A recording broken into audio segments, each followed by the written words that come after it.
It all started with a rumor. Whispers in the town about an old, abandoned hospital on the outskirts St. Mary's Asylum. Most people dismissed it as just another haunted house tale meant to scare children. But there was one detail that made it more unsettling. People claimed that if you entered the hospital at midnight, you'd never leave the same way. Or worse, you'd never leave at all.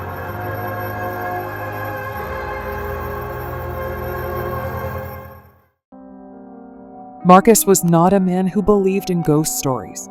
A seasoned journalist, he had built his career on uncovering the truth behind urban legends, often debunking the myths that fed people's fears. Ghosts are just metaphors, he would say, created to make sense of the things we can't understand. He had tackled the story of St. Mary's before, but with little to go on, it had remained a background curiosity, a story he'd eventually come back to when there was nothing else. But when Marcus received an anonymous tip, a letter with no return address containing only a set of coordinates and a date, November 13th, midnight, he couldn't resist the pull. It was as if the mystery was calling him, daring him. The handwriting was spidery, uneven, as though written by someone with trembling hands. It was ominous, yes, but also irresistible. So, against the warnings of friends and colleagues, Marcus packed his recording equipment and headed for the asylum.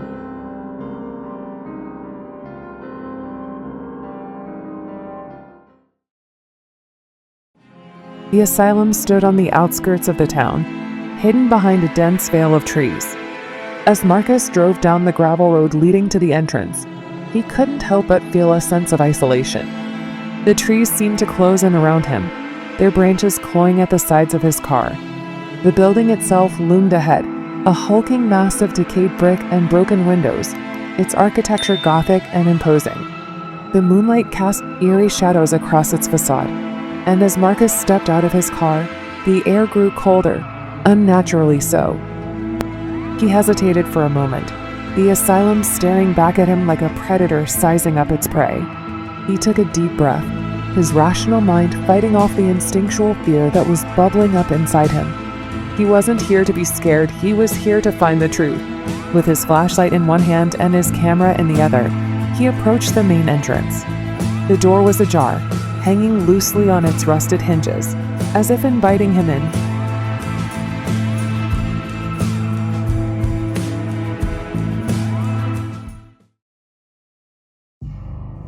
The lobby was vast and empty, the floor littered with debris.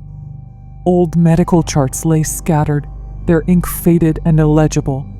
The walls were lined with peeling wallpaper, and a faint, musty smell lingered in the air. As he stepped inside, the door behind him creaked and then slammed shut with a deafening bang. Marcus spun around, his flashlight beam slicing through the darkness. The door was closed, but there was no one there. "Great," he muttered to himself, trying to steady his breathing. Just the wind. He knew it wasn't the wind, but he needed to keep himself calm. He started down the main hallway, his footsteps echoing in the silence. The corridor seemed to stretch on forever, a tunnel of shadows. He passed by rooms filled with decaying hospital beds, shattered glass, and forgotten medical equipment. It was like walking through a graveyard of the past, each room a silent testament to the suffering that had occurred here. At the stroke of midnight, his watch beeped. Marcus stopped. The sound echoed through the hallway, amplifying the emptiness around him. Then, faintly, he heard it a whisper, so soft it could have been the wind. He held his breath, straining to hear. The whispering grew louder, a cacophony of voices speaking in hushed tones, overlapping and intertwining. He couldn't make out the words, but the tone was unmistakable, pleading, terrified.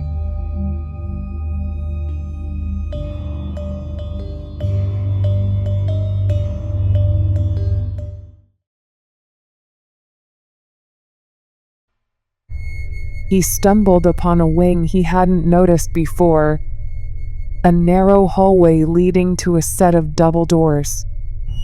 Above them, a tarnished plaque read, "Children's Ward, Marcus felt a pang of sorrow mixed with dread.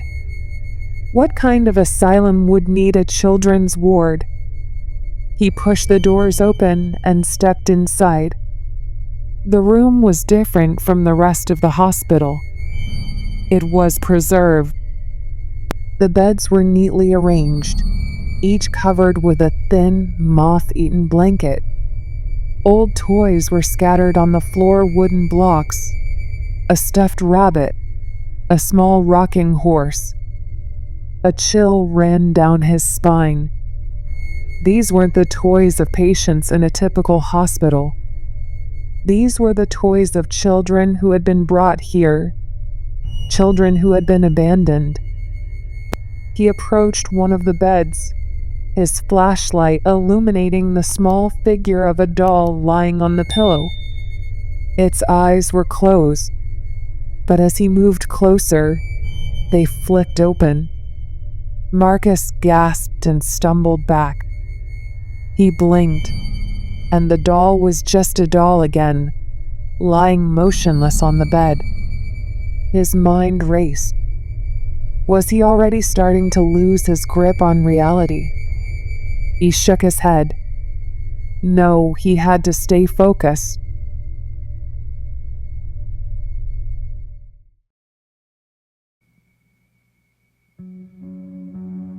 Marcus set up his camera on a tripod in the center of the room. He needed to document everything. He began narrating his findings, his voice steady, though his hands trembled slightly. "This is the children's ward of St. Mary's Asylum," he said, panning the camera around the room. "It appears untouched, as if the children who were once here simply vanished." As he spoke, he couldn't shake the feeling of being watched. He walked around the ward, narrating into the camera. But then he noticed something odd.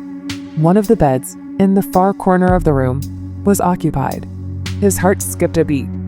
Lying there was a child, eyes wide open, staring at the ceiling. Marcus felt the blood drain from his face. He stepped closer, his legs feeling like lead. The child didn't move, didn't blink. "Hello," Marcus called out, his voice cracking. No response. He reached out, hesitating for a moment, and then touched the child's arm. It was cold, like touching ice. He pulled back, his heart pounding. He blinked, and the child was gone. The bed was empty. Marcus stumbled back, nearly tripping over his camera. He stared at the bed, his mind reeling. Had he imagined it? Was his mind playing tricks on him?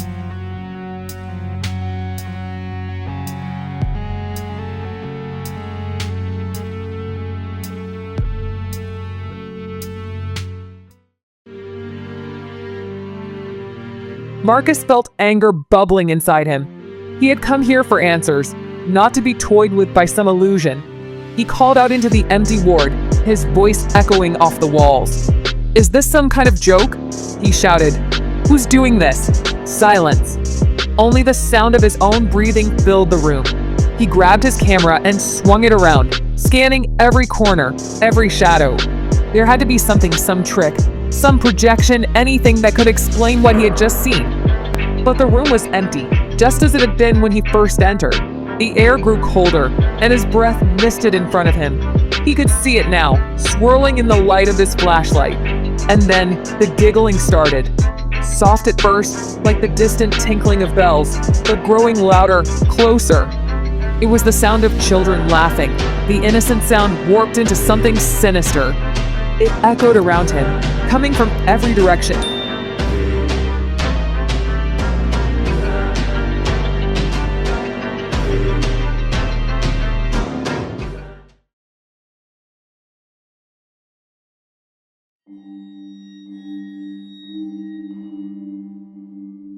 Panic surged through Marcus. He swung his flashlight wildly, the beam cutting through the darkness, but there was nothing there, just shadows and empty beds.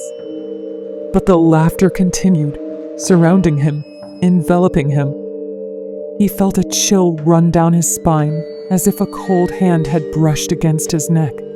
He turned, the flashlight catching a fleeting glimpse of a figure, a small, childlike silhouette that disappeared as quickly as it had appeared. "No, this isn't real," he muttered to himself, backing towards the door. "It's just my mind. It's just..." But even as he said it, he knew he was lying. There was something here, something beyond his understanding. The laughter died down, replaced by whispers. They were closer now, right in his ear. Words he couldn't understand, but the tone was clear, mocking, taunting. He felt his sanity slipping, the line between reality and the supernatural blurring.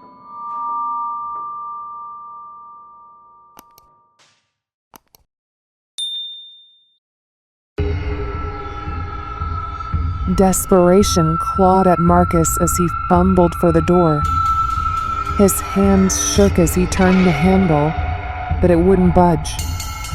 It was as if the asylum itself was holding him captive. He pounded on the door, shouting for help, but his voice only echoed back at him. And then he heard the sound of footsteps, small and light, approaching from the hallway behind him. He turned slowly, his flashlight beam revealing a procession of children standing in the doorway. Their faces were pale, eyes hollow, their expressions blank. They stared at him, unblinking. Marcus's heart hammered in his chest. These were the children of the asylum, the ones who had been abandoned, left to die in this place. Their eyes bore into him, accusing, pleading. "I'm sorry," he whispered, his voice breaking. He felt a deep sorrow for them, a weight on his chest that threatened to crush him. They had been forgotten, erased from history. He realized now that this place was more than just haunted, it was a prison for their souls. And he was intruding on their domain.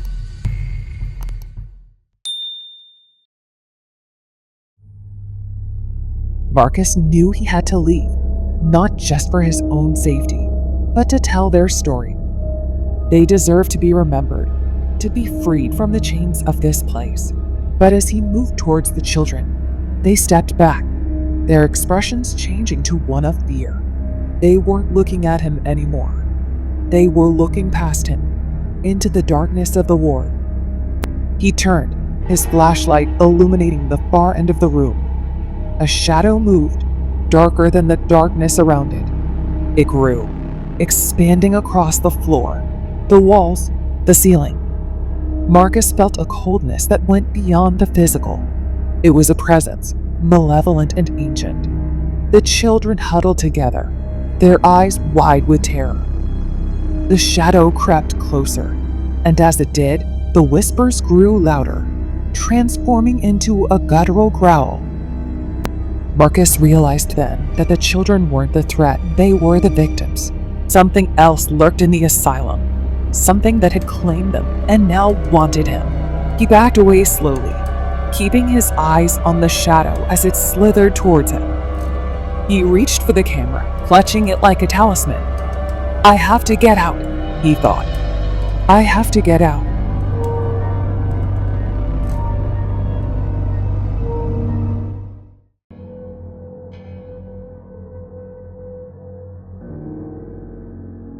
He turned and ran, pushing through the throng of children who parted to let him pass. He sprinted down the hallway, the shadow chasing him, swallowing the light in its wake. He could hear it behind him, a sound like the rustling of dead leaves, growing louder, closer. The hallway seemed endless, stretching out before him, the doors on either side slamming shut as he passed them. He reached the main hall, skidding to a halt. The front door was closed, the handle glinting in the moonlight. He lunged for it, yanking it open with all his strength. For a moment, he felt the rush of cold night air on his face, and hope surged in his chest. But just as he was about to step outside, the door was ripped from his grasp, and slammed shut with a force that sent him sprawling to the ground.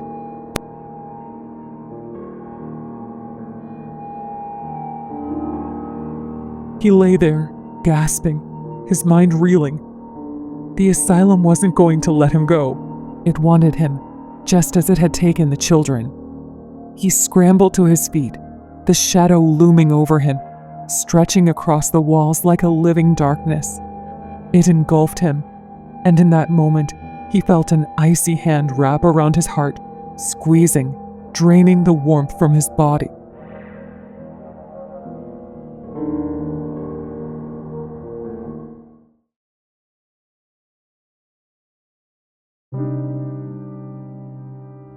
Marcus fell to his knees, his vision blurring. He could hear the children's voices now, not laughing or whispering, but crying. They were pleading with him to help them, to save them. He looked up, and through the darkness he saw them standing there, their eyes wide with fear. They reached out to him, their hands translucent, fading in and out of existence. He reached back, his hand trembling, but as their fingers touched, a surge of pain shot through him. He cried out, his body convulsing. The darkness pressed in around him, suffocating, drowning him in a sea of despair. The children's cries filled his ears, and for a moment, he felt their pain, their fear, their anguish. They were trapped, bound to this place by a force beyond their control.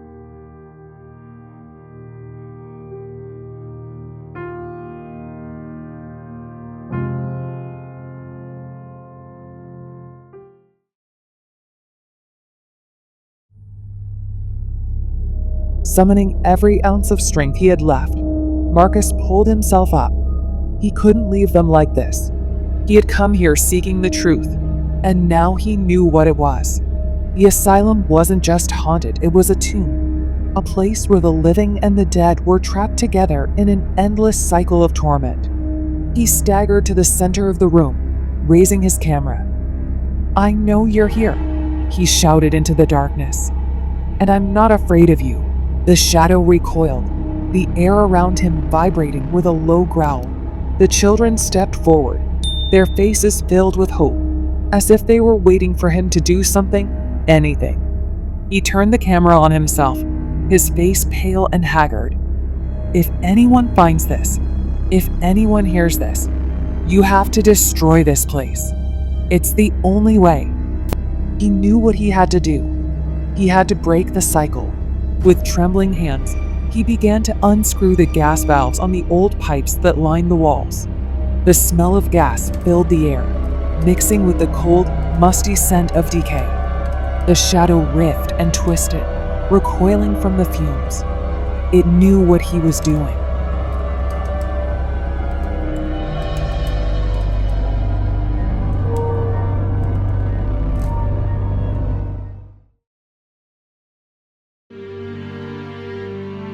The shadow lunged at him, its form stretching across the floor, the walls engulfing the room. Marcus staggered back, his back hitting the wall. His vision blurred as the darkness closed in. He fumbled in his pocket, pulling out a lighter. His hand shook as he flicked it open, the small flame dancing in the dim light. He glanced at the children, who watched him with wide eyes, their expressions a mixture of fear and hope. "Run!" he screamed, though he knew they couldn't. They were bound to this place, bound to the darkness. But maybe, just maybe, he could set them free. The shadow enveloped him, its cold tendrils wrapping around his body, squeezing the air from his lungs. He gasped, his fingers tightening around the lighter.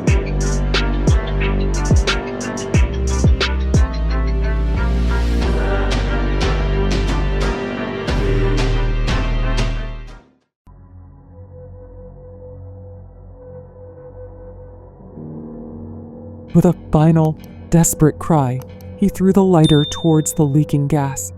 There was a moment of silence, a split second where time seemed to stand still.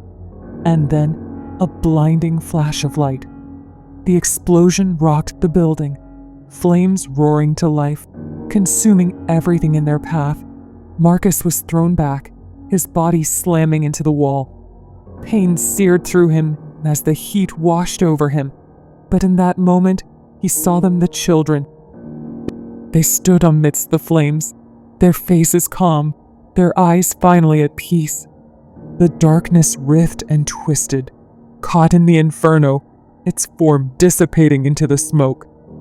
The children began to fade, their forms dissolving into the light. Marcus felt a tear slide down his cheek as they disappeared, their voices whispering a final thank you before they were gone.